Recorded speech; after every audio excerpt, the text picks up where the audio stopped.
আমাকে মানে মেট পেয়ে গেছে। হ্যাঁ মেট পেয়ে গেছি রে, বউকে বলেছি একটু স্কোয়াশ বানিয়ে দিতে।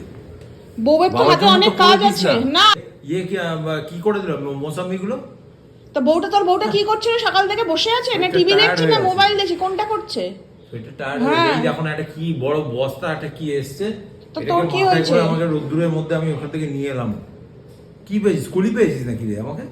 তোর বাবাকে বলিস যে দিনান্তে বাবা আমি অনেক পাপ করি, মিথ্যে কথা বলি, বউকে ছোট করি। ভালো খেত তো।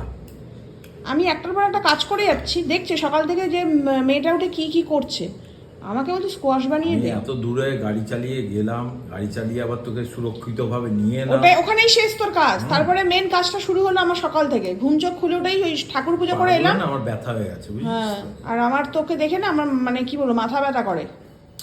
চিয়ার্স। ইডিয়েট।